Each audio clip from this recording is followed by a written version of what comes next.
Hello and welcome along everyone to episode 4 of our Talking Teams Nation. Today I'm greeted with Luise, who does a lot in the community, and I'm really excited to be speaking to her today.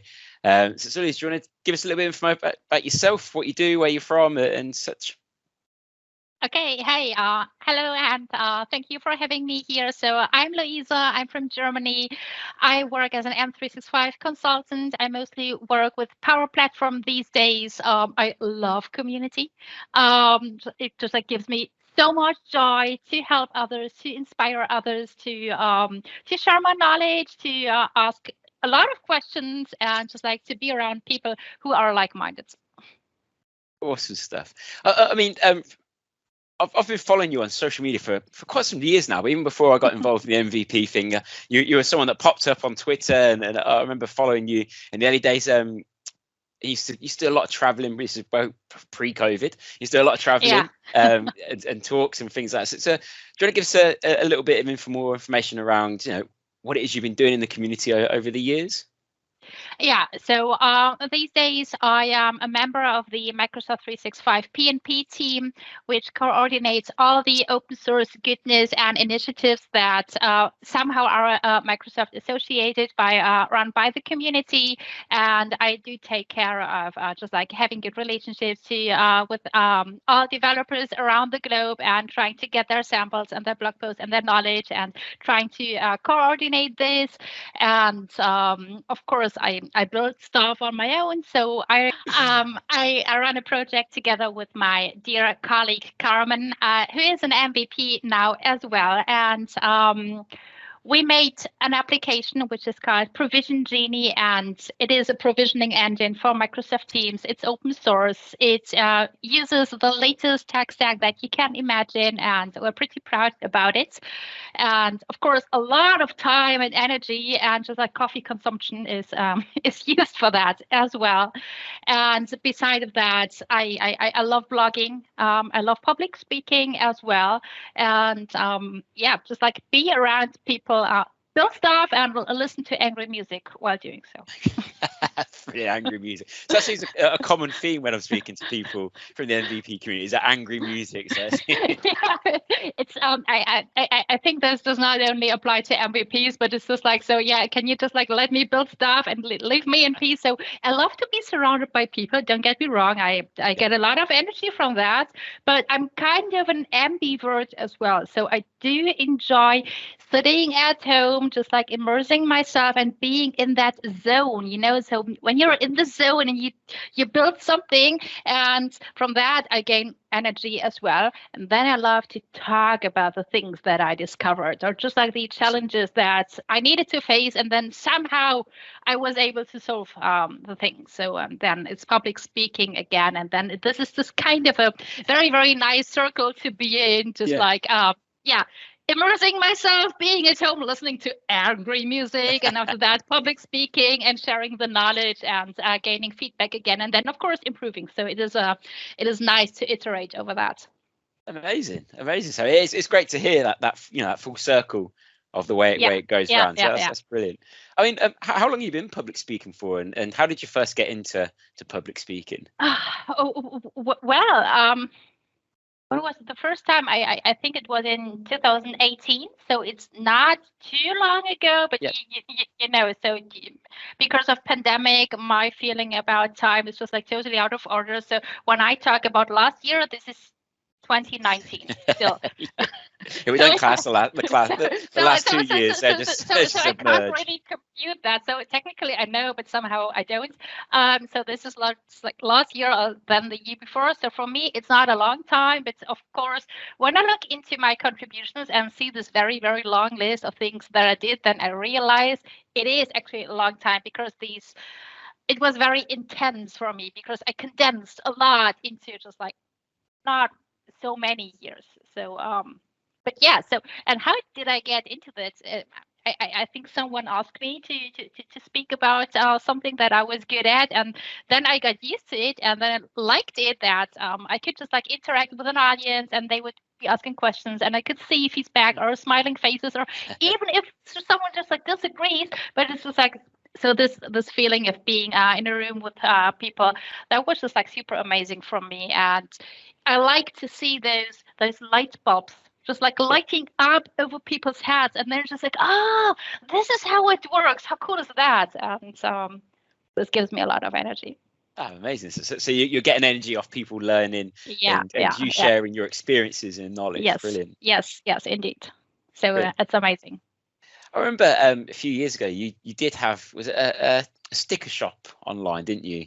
Yes, and I still run the You sticker still shop run it? together with Elio. Yeah, so at the beginning of the pandemic, we were super bored, and we were like, yeah, so what can we do? And so we wanted to have something to learn new stuff, and we also wanted just like to do fun stuff. And everyone loves stickers on their laptops, right? So, Yeah, so definitely. my I've got one laptop is behind just me. like It's plastered. it's just like covered with stickers, and so we had a lot of good ideas, and we decided to not just like go for an out of the box working shop, but just like to create our own solution. And we used a very good code and low code approach to accomplish this. We blogged about this, so there is an entire architecture and behind all the processes that need to run behind having your own sticker shop. And of course, we continue doing this. So if you are looking for some nice stickers, it's pippyourowndevice.com. So this is a shameless plug, but Awesome. Always welcome those plugs. So awesome. Yeah, definitely. If you're watching out there and you want some stickers, go and check that site out, because I know I have actually brought some stickers from there previously. So definitely go on there and get some. Yeah. So this is one thing that I also do. It's running the sticker shop together with Elio, and it's really a cool thing still. Awesome stuff. Okay, so if we just talk a little bit about Teams Nation then, with your Teams Nation. with your talk coming up then. So what is your talk about at Teams Nation, and do you want to give us a little bit more information so people are aware? Yeah, of course. So I'm doing a table talk together with Tim Kallenbach and Thomas Poschitek, and we will be talking about adaptive cards. So, and this is something that is just like super near and dear to my heart, because I love adaptive cards for just like all kinds of reasons. Because so most developers that I know are rather feeling like they want to develop stuff rather than designing stuff. Because it is always a struggle how to make things just like super beautiful and then just like blend into a certain design. And of course, Teams already has a design. And if you want just like to have this look and feel, it's really hard to get there. And adaptive cards just like make it so easy to achieve this. It's just like you only define the structure. And yes, you can templatize that. And yes, you can just like payload this with a lot of information. And then it just like renders beautifully. And this means, of course, that you have just like a better time to market, that you can focus on the things that really matter to you. And for me as a maker, it's just like super easy, just like dumping in my stuff, and it renders nicely, and I don't even need to care about that anymore. And there is a lot of stuff going on in adaptive card space, so we want to talk about that. And we all love adaptive cards, as you can tell. And we hope that we have, of course, lots of attendees in the session, and we want to share the knowledge and discuss what people want to see, and pass this then to the product group as well. So yeah, this will be super exciting. Brilliant. Yeah, I mean, adaptive cards is something that I don't see a lot of around the industry from where I work. I mean, it's such an, I think, underutilized tool within Teams and 365 on a whole. Because like you said, you can make things look really nice, really slick, professional. And the actual capabilities of adaptive cards is amazing. It, I think, gets overshadowed a lot, and people don't really look into. Well, so technically, you could build an entire front end just by using adaptive cards. Technically, so could be a stretch, but still, it's underutilized. Of course, it depends on where you're looking at. So of course, I'm in my filter bubble and I see a lot of adaptive cards, but still some customers still don't know about that. And they're just like totally amazed when I tell them, hey, this is just like this little piece of JSON here and it renders like that. And they're like, whoa, how does this work? And I say, it's magic. You make it sound easy, so sure. Yeah, well, this is kind of my job, to make complex things look easy, and just like as if everyone can do this. And yes, of course, I want everyone to be able to do the things. This is why I yeah, I dive in very,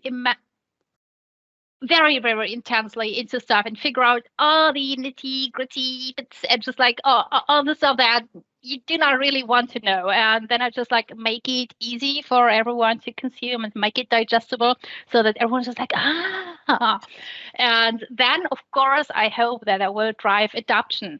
Either it's user adoption or developer adoption of certain tools. Yeah. Brilliant. It sounds amazing. So those of you out there that are watching this, if you want to know more about adaptive CADs, definitely join us on the 23rd of March, where you can see the in-depth knowledge around adaptive CADs and what the possibilities are out there. Okay, brilliant stuff. So we talked about a little bit about your session. So I'm going to ask this. So as a woman in tech, because I know I see a lot on Twitter, on Instagram, and so on about yourself around being a woman in tech. Have you found it really hard to move forward and so on with being a woman in tech? Well, of course, I have an opinion about this. I would not like to emphasize that I am a woman in tech. I think we need to normalize that women work in tech instead of telling people, hey, look at me, I'm so amazing because I work in tech. And accidentally, so and I have boobs. So I think this is not the way the conversation should go. Of course, there is still a lot of work to do. So we need to beat that system that contributes to just like a toxic situation for most people, including women. So patriarchy is not good for men either way. So we still have a lot of work going on there, but I would not like to emphasize, hey, look at me, I'm a woman in tech. So I do tech. If you like my content, please share it, but do not do this because I am a woman. Do this because I provide a lot of information that is valuable to you and others. Yeah, no, definitely. I mean, that is the perfect way of looking at it. And I think what you're doing out there is amazing. Around technology is fantastic. What you see out in the world there on social media is brilliant. Thank you. I like to share it. Brilliant. Okay, so we talked a little bit around what you do, what you're speaking about, and so on. I'm going to go completely off topic here. What is your favorite film of all time? I think it's Into the Wild. Into the Wild. So this is a story of a young guy who decides to go into the wild. He just like leaves everything behind himself, and so it's of course a real story as well, and it's deeply touching to me. So you will love and cry if you see this movie. So it's very intense, and it has the most amazing soundtrack, which is written by Eddie Vedder from Pearl Jam. So listening to angry music, Angry music, I hope so. No, so this is not angry. So this is very touching. But if you ask me what is my most favorite movie of all times, it's Into the Wild. So that will be my recommendation. But you need to be somehow grounded to watch this. So it could be intense. Brilliant. I've not seen that, so I'll have to go and pick that one out and have a watch and let you know what I think of it. So, so it sounds good though. So definitely going to check that out. And then another question. I noticed you've got a lot of things in the background there. And what is your standout piece? What is your favorite piece you've got there in the background? So as this is a collection of all my nerd stuff, I can't choose. So you can't make me choose because everything is just like super important. Whether it's the OctoCAD or of course my MVP award or all the Lego here. So I love Wally. So if you can see Wally over here, and there's Clippy as well, and I just like have a bunch of stuff that it's really near and dear to my heart, and it's just like the proof that I'm really a geek because I love all these toys and I love to build things. So Lego is super important to me because why not? that is something I'm really jealous about, your Wally Lego behind you, because I remember when it came out, I didn't buy it when it came out because I was like and then it went end of life here in the UK, and I was like, So I've always wanted to buy that one set because I think it's just an awesome thing to have, and I actually love the film WALL-E. I think it's one of those hidden gems out there. Yeah. So it is one of my favorite as well. I love to watch this with my daughters as well. So they love WALL-E very, very dearly, and this is like, so they're just like, Eva. Yeah. Brilliant stuff. Yeah, so it's really great. So you could tell I have a little crush on WALL-E, but I think it's brilliant. Well, brilliant. Well, thank you very much for your time today. It's been fantastic getting to know you a bit more, hearing about where you've come from and the stuff you've done. It's great to speak to you. Thank you, Paul. It's been a pleasure to be here. Thanks again. No problem. So thank you for everyone else out there who's joined us today to watch this. Big thank you to you. Please do join us on the 23rd of March 2022 for Teams Nation, where we have 13 different tracks, 140 sessions and 170 speakers who will be joining us on the day. Just to note, this is 100% free and 100% for the community and run by the community. So please do check us out. Thank you once again for joining, and until next time, goodbye. Bye-bye.